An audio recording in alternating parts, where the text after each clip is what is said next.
എറണാകുളം ബംഗളൂരു വന്ദേ ഭാരതിൽ RSSന്റെ ഗണഗീതം ആലപിച്ചതിൽ വിവാദം. ദേശഭക്തി ഗാനം എന്ന കുറിപ്പോടെ ദക്ഷിണ റെയിൽവേയാണ് സാമൂഹ്യ മാധ്യമങ്ങളിൽ ഈ ദൃശ്യം പങ്കുവച്ചത്.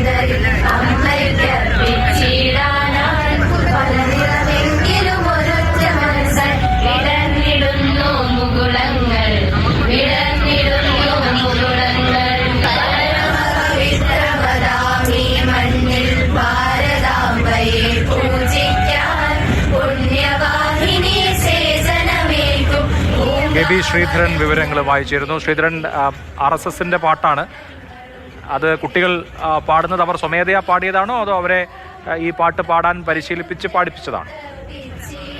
ഈ സർക്കാർ പരിപാടികളെ RSS വൽക്കരിക്കുന്നു എന്നുള്ള വിമർശനം ശക്തമാകുന്നതിനിടെയാണ് ദക്ഷിണ റെയിൽവേയുടെ ഭാഗത്തു നിന്ന് അവരുടെ ഹാൻഡിലിൽ ഇങ്ങനെ RSSന്റെ ഗണഗീതം പാടിക്കൊണ്ടുള്ള ഒരു കൂട്ടം കുട്ടികളുടെ വീഡിയോ പുറത്തു വരുന്നത്. ഇതിനെതിരെ പല കോണുകളിൽ നിന്ന് വിമർശനം ഉയർന്നു തുടങ്ങിയിട്ടുണ്ട്.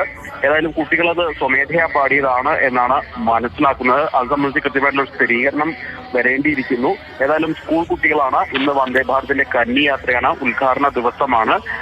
അതിൽ ഈ ടിക്കറ്റ് എടുത്ത് അല്ലെങ്കിൽ യാത്രക്കാർക്ക് വേണ്ടിയുള്ള ഒരു ഓട്ടമല്ല എന്നുള്ളത്, പകരം ഇന്നത്തെ ഒരു ഉദ്ഘാടന യാത്ര എന്നുള്ള മട്ടിലാണ്. അതിൽ കുട്ടികളൊക്കെ ഉണ്ടായിരുന്നു. ഇതിനു മുൻപും പല വന്ദേ ഭാരത് ഉദ്ഘാടനങ്ങളിലും കുട്ടികളൊക്കെ പങ്കെടുത്തിരുന്നു. പക്ഷെ ഇങ്ങനെ RSS ജനഗീതം പാടുന്ന ഒരു രീതിയിൽ ഉള്ള ചടങ്ങുകൾ അല്ലെങ്കിൽ അത്തരത്തിലുള്ള നടപടികൾ ഇതിനു മുൻപ് കണ്ടിട്ടില്ല. പക്ഷേ ഇന്ന് അത്തരത്തിലുള്ള, അതും കേരളത്തിൽ നിന്ന് ബംഗളൂരിലേക്കുള്ള വന്ദേ ഭാരത് ഉദ്ഘാടന വേളയിൽ ഇങ്ങനെ RSS ജനഗീതം പാടുന്ന കുട്ടികളുടെ ഒരു വീഡിയോ, അതും ഔദ്യോഗികമായിട്ടുള്ള സദേൺ റെയിൽവേയുടെ ഔദ്യോഗിക ട്വിറ്റർ ഹാൻഡിലിൽ പുറത്തു വന്നിരിക്കുന്നത്.